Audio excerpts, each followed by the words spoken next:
શક્તિની એક વાત છે કે માણસોને કેટલો વિશ્વાસ હોય ઈશ્વરી ઉપર, પોતાના ટેપ ઉપર કેટલો વિશ્વાસ હોય. એમ એક નવજુવાન ઘોડા ઉપર સવાર થઈને નીકળ્યો છે અને ધીરે ધીરે ગામમાં ગયો અને પહેલા તો સિંચણીએથી સીધતા પાણી પાતા એટલે ગામની બાઈ એક બધાની પાણી સીધતી હતી. એ જુવાને એટલું કીધું, બેન પાણી પાછો. એ બેને કીધું, ભલે હું પાણી પાઈ છે. પછી પાણી પાવાની વાત કરી ત્યારે પાણી પાતા હતા, પણ છતાં એને બીક લાગી કે જુવાન માણસ છે, કૂવો ગામની છેટો છે, હું પાણી ભરવા આવી છું, પણ ન કરે નારાયણને કદાચ મને કંઈક અડકી જાય તો. એટલે એ ભાઈ એમ કીધું કે તમે મને અડકો તો તમને રામ દુવાય છે. પાણી તો પાઉં છું તમને, પણ તમને રામ દુવાય છે. કાંઈ વાંધો નહીં કે બેન રામ દુવાય તો પાણી પાવ, અને તરસ લાગી છે. પાણી પીધું. પાણી પીને એ ઘોડા ઉપર ચડી અને જે ઘરે જવું એ ઘરે પહોંચી ગયા ગામમાં. હવે ગામમાં પહોંચી તો ગયા ત્યાં આગળ, પણ બને છે એવું કે જે ઘરે એ ઘોડાવાળા મહેમાન પોતા હતા ને એ જ ઘરે પાણીનું બેડું લઈને જાય. પાણીનું બેડું લઈને ગઈ વગર મૂક્યું અને બધું થયું. પછી ઘરમાં જઈને થોડી વાર રહીને પૂછ્યું એની માને કે માં, આ જુવાન આવ્યા છે એ કોણ છે? આ જુવાન જે આવ્યા છે કોણ? એમ તો કે તારા પતિદેવ છે. નાનપણથી લગ્ન કરી નાખેલું અને તને આણો લેવા માટે આવ્યા છે. ભાઈને એ વાતની ગમ નથી થઈ. એ રામ દુવાઈની ભલે ભલે આયા, કાંઈ વાંધો. હાજે જમાડ્યા, જમ્યા, બધાએ રોકાણા, બધું થયું. બીજે દિવસે ને વળાયા. દુકાનમાં વાત લઈ થોડી વાર એટલે એને વળાયા, ઘરે ગયા.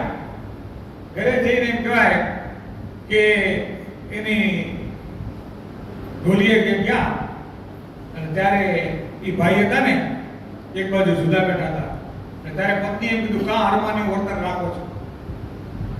એ તમને ખબર છે હું તમને અડકું તો તમે મને રામ દુવાઈ આપ્યું છે, એટલે લેવો આ બેરખો અને હવે બેરખેથી માળા ભગવાનની કરો અને જીવન પસાર કરવાનું, આપણે અડવાનું થતું નથી. રાજમાં અમર પૂરું કરવાનું છે. બસ આ બે જણા પતિ પત્ની શ્રદ્ધા અને વિશ્વાસથી ભક્તિ કરવા માટે એ જ રીતે ભક્તિ કરતા હતા. અને આમ કરતા કરતા દિવસો વીતતા ગયા અને એની ઉંમર પણ વધતી જાય. વળી પાછો એને એમ થયું મારી બહુ નકળી છે, હવે અમારો વંશ વેલો વધારવા માટે મારા બાપુજીને વાત કરું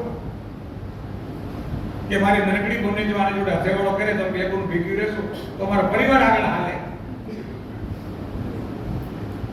એટલે એના બાપુજીને વાત કરી, બાપુજી આપણી નાનીને અમારા ઘરે સારું હોય, ખાનદાન કુટુંબે, તો તમે અમારા ઘરે વળાવો તો સારું એમ.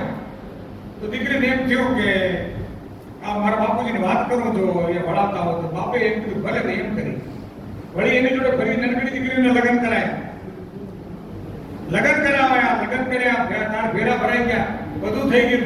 વળાવતા હતા ને વળાવતા હતા થઈ પાછું એને એમ કહ્યું કે જમાઈ રાત જુઓ, તમારું ઘર ખાનદાની વાળું ઘરે ભર્યું ભર્યું ઘરે બધું જ બરોબર એની જોડે નાની, પણ તમે મારી મોટી દીકરીને રાખો ને એમ ના રાખો તો તમને રામ દુવાઈ.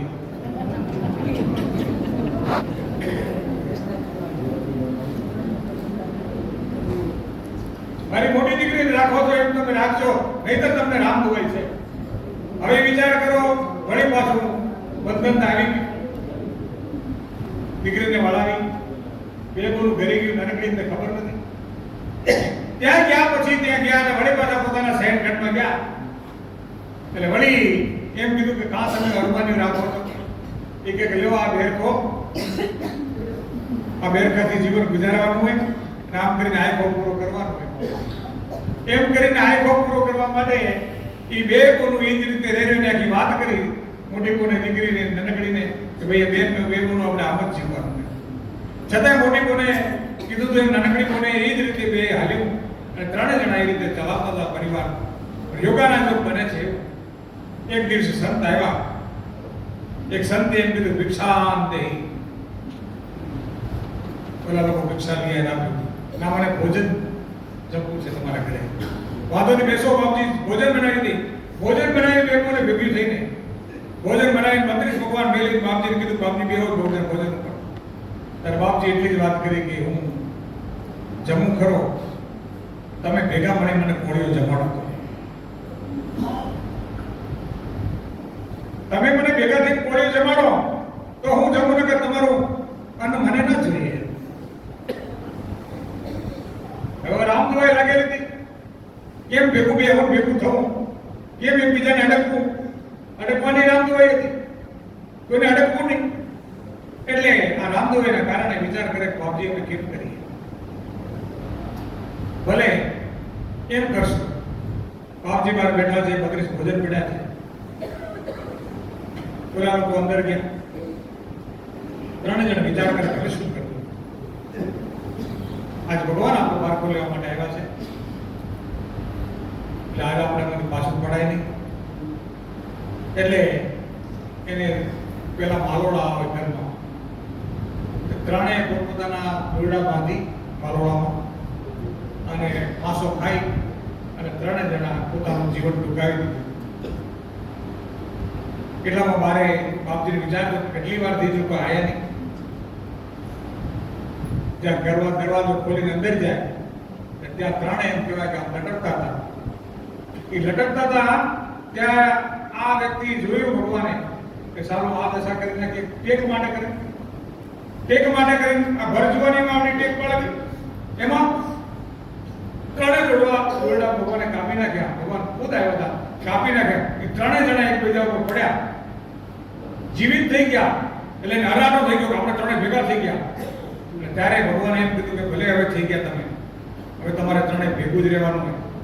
અહીંયા તમારું પૂર્ણ થાય હું તમને આ દર્શન દેવા માટે આવ્યો. તમારી ટેક હતી, એ ટેકના કારણે તમે છેટ પહોંચ્યા છો. એટલે એ ટેક તમારી કે મારી હોય કે આપણને પણ છેક પહોંચાડે. એમ આપણે પણ નાની મોટી ટેક લઈએ કે આ 11માં અમે બધા બેઠા હતા અને 11ના કારણે એક નાનકડી ટેક લીધી છે. હું કહેતી મારે ઘરવાળીને તું નહીં કહું, કેમ કરશો? હે કેમ કરાય? જો આ ટેક લેવા પાછો નાવો તો શકે કરવાનો. હે અને તમારે ભાઈઓને કે મારી સાસુ સસરા છે, મારા મા બાપ તરીકે રાખો તો ક્યાંય આંખમાં આહુડું નહીં આવવાનું. કોઈ જેટાણે હું કાંઈ નહીં કહું. અને તમે આવું મળો ને ત્યારે એકાઈ બે એક કોપી કરી લીધા. આવું બહુને કોપી કરે, બહુ આવું કોપી કરે, સમજ્યા? તો આ તમારો ભાવ વધતો જશે. આ ભાવનાથી જીવન જીવજો. સમય થઈ ગયો છે, વધુ વાતો કરવી નથી.